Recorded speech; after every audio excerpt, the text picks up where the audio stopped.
So in the end, he obviously didn't himself, just like Jeffrey Epstein. Shut up! I know he's your friend, but I don't care. The Epstein files reveal Ashton Kutcher allegedly tapped into Ghislaine Maxwell's network to scout out a promising not-of-age girl. My day job is as the chairman and the co-founder of Thorn. We build software to fight human trafficking and the sexual exploitation of children. Ricky Gervais just did the unthinkable. He walked onto that stage, looked Hollywood dead in the eye, and named the names everyone else has been too scared to say out loud. And the two names that hit the hardest? Ashton Kutcher and Mila Kunis. Now think about this for a second. Ricky didn't say they knew about Epstein. He said they helped. Helped. Let that word sit with you. Because for years, this couple has been America's golden pair. The charity work, the cute interviews, the We Protect Children speeches. But Ricky just ripped that mask clean off. He laid out exactly how their downfall began the moment people started counting. Counting how many convicted predators Ashton has called his friends. Counting how many times Mila stood beside him defending those friends. Danny Masterson, Diddy, and now Jeffrey Epstein. Three of the most disturbing names of our generation. And somehow, conveniently, Ashton and Mila never knew a thing. Never saw it. Never heard it. Always in the dark. But Ricky Gervais is done playing nice. He's calling them out by name. So the question burning through Hollywood tonight is simple. What did Ashton and Mila actually know? And how deep does this really go? Uh-oh, Ashton Kutcher. Looks like the Epstein files have called you to the front of the room. This is explosive. Now, it's no secret that Ashton Kutcher has a checker past when it comes to women, especially young women.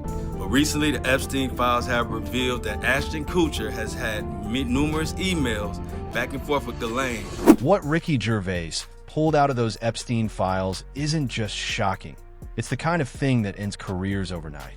Because the documents he's pointing to allegedly reveal that Ashton Kutcher and Mila Kunis, yes, the same couple who built their entire public image around protecting children from exploitation, had a team that was directly coordinating with Ghislaine Maxwell. Ghislaine Maxwell, let that name register. The woman sitting in a federal prison right now for trafficking minors into Jeffrey Epstein's network. And according to Ricky, this wasn't a one-time slip-up. This was allegedly just one chapter in a long, ugly book of red flags this couple has been hiding in plain sight for over 2 decades. And to understand how we got here, you have to go back to where it all started. 1998, a Fox sitcom called That 70s Show drops, and 2 unknown actors named Ashton Kutcher and Mila Kunis become Michael Kelso and Jackie Burkhardt. The show runs 8 seasons. America falls in love with them. Their on-screen chemistry is electric, but here's what no one wanted to talk about back then. In 2001, Mila told People magazine she had the biggest crush on Ashton. Her exact words, "Oh, he's so cute. It's the Calvin Klein model. I have to kiss him. I was so nervous and uncomfortable." Sweet, right? Until you remember one detail. Mila was 14. Ashton was 19. It gets worse. In 2002, on the Rosie O'Donnell show, Mila accidentally revealed something that should have ended Ashton's career right then and there. Danny Masterson, yes, that Danny Masterson, the one now sitting in prison, had bet Ashton $20 to French kiss 14-year-old Mila during a scene. $20 to kiss a child. And Ashton did it.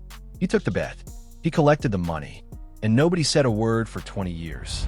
That was my first kiss. Why don't you tell them what bet you made with Danny about our first kiss? No, it wasn't the first kiss. No, it was like a second or third kiss. It was the first. It was like the first week. No, it was not the first week. Whatever. Let me tell you what happened. No, let me tell you what happened. No. Okay, so I've never kissed a guy. So I was so. I mean, you know, Ash was attractive, and I was a 14-year-old little girl, and I was extremely scared for my life. Sure. And he was very nice about it. He was like, "Oh, don't worry." So I was like, "Okay." Then Danny goes to him and goes, "Dude, I'll give you $10 if you French kiss her." What would you stick your tongue in my mouth or some? What? No. Now here's where the story stops being uncomfortable and starts being criminal.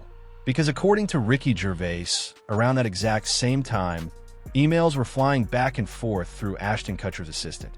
Emails that allegedly set up meetings with Ghislaine Maxwell while Ashton was busy filming Punk'd. And these weren't casual emails.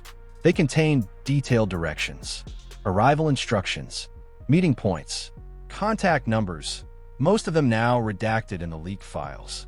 Why? Because the emails were allegedly arranging for an underage girl and her father to visit the set of Punk'd. The cover story? They wanted to help her become an actress. Sound familiar? It should, because it's the exact same playbook Epstein used for decades. The girl was supposed to be greeted by a woman named Ellie Halsman, who had previously worked at Miramax, Harvey Weinstein's company, by the way, before moving over to Ashton's production company. The visit included a set tour, a meet and greet with Ashton himself, possibly even a meal, and the entire operation was coordinated with Ghislaine Maxwell, a child, an underage girl, hand-delivered to Ashton Kutcher's set. And it gets darker, because according to one Epstein survivor, this wasn't just one girl. Ashton Kutcher was allegedly involved in actively luring victims into Epstein's network. And the most chilling claim of all, the survivor alleges Ashton has blood on his hands, connected to a string of high-profile, unexplained deaths spanning the entire 2000s Hollywood scene. The same scene where Ashton was crowned Hollywood's golden boy. The same scene where he and Mila became America's power couple. Until one thing brought it all crashing down. Their public defense of Danny Masterson. Because when Danny got hit with multiple SA allegations starting in 2017, when the LAPD launched an investigation, when Netflix fired him from the ranch, Ashton didn't quietly step away. He fought to keep Danny on the show. And in 2023, when Danny was being sentenced, Ashton wrote a glowing character letter to the judge. A letter so tone-deaf, so insulting to the victims that the internet erupted. And only then, after the backlash, after the trending hashtags, after their reputation started bleeding out, did Ashton and Mila finally release a forced, scripted apology saying they support victims. We are aware of the pain that has been caused by the character letters that we wrote on behalf of Danny Masterson. We support victims. We have done this historically through our work and will continue to do so in the future. A couple months ago, Danny's family reached out to us and they asked us to write character letters to represent the person that we knew for 25 years so that the judge could take that into full consideration relative to the sentencing. But here's what the Epstein survivor says next. And this is where it stops being about one bad letter and starts being about something much, much darker. She claims Ashton's ties to Danny Masterson and Sean Combs are just the surface, just the beginning.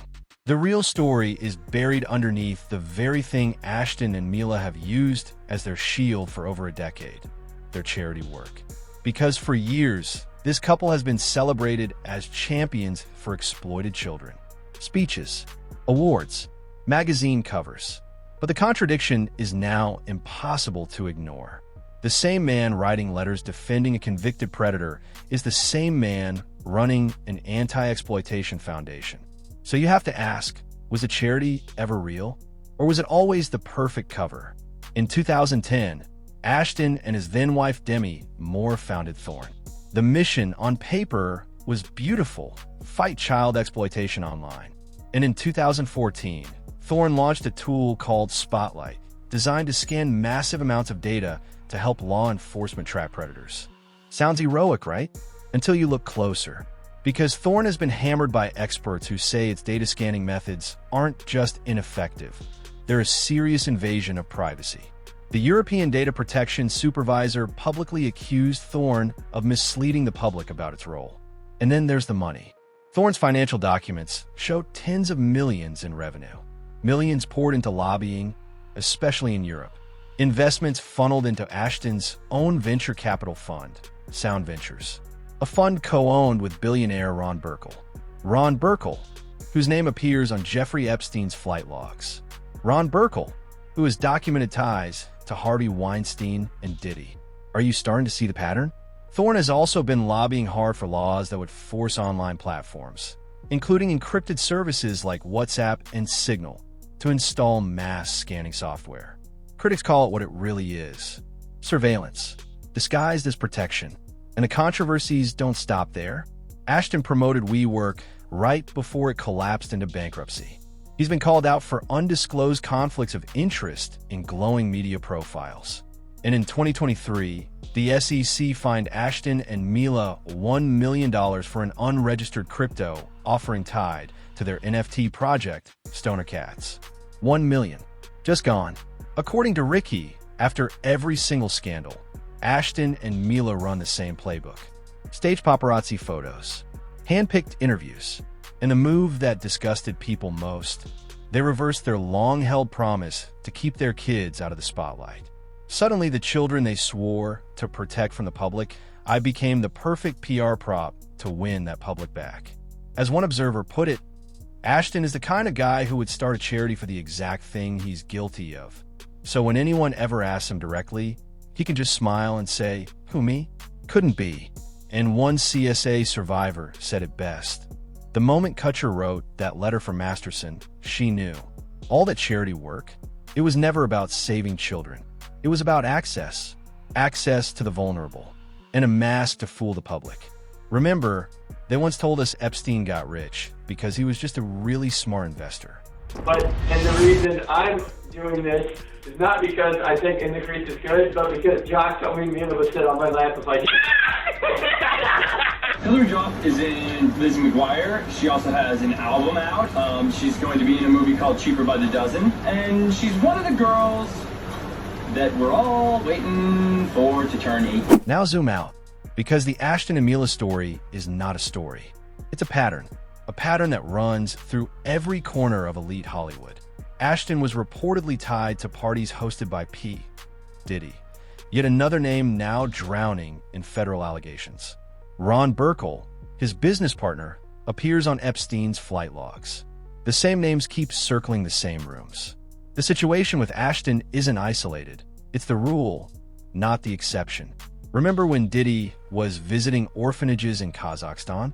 Remember when a child publicly claimed Diddy tried to buy him? Same pattern, different name, same script, different actor. Hollywood celebrities build charities. Charities buy them public love. Public love buys them access. And access to the most vulnerable people on Earth, is the real currency. The real question isn't whether Ashton Kutcher is guilty. The real question is, why has the mainstream media gone completely silent on him? Journalists wrote thousands of articles about Diddy. They've dissected every Epstein document. But the moment Ashton Kutcher's name enters the chat, the room goes quiet. Why? Yes, there's no direct smoking gun tying Ashton personally to a crime. But the emails, the patterns, the friendships, the charity, the lobbying, the money, the silence. It all paints a picture that is impossible to unsee. The fall of Ashton Kutcher and Mila Kunis isn't just about a bad character letter. It's about a charity nobody can fully audit, business deals nobody can fully explain, and a list of friends that reads like a wanted poster. Their story is the cautionary tale of our time. The dark side of celebrity philanthropy, where transparency dies and the public is sold a fairy tale. So I'm asking you tonight, did Ashton and Mila know more than they're admitting? Was Thorn ever a real charity, or was it always a PR shield? Why is the media protecting them? And a question that should haunt every single person watching this video. How many other celebrities are using charity as a weapon? How many are hiding behind good deeds? And how many are about to be exposed next? Danny Masterson is in prison. Diddy is under federal investigation. Epstein is dead, but the network that protected them, it's still alive, still breathing, still operating in plain sight. Same names, same silence, same protection. Drop a comment right now. Tell me, do you believe Ashton and Mila knew? Was Thorn a charity or a cover? And why is the media too afraid to touch this story? I'm reading every comment.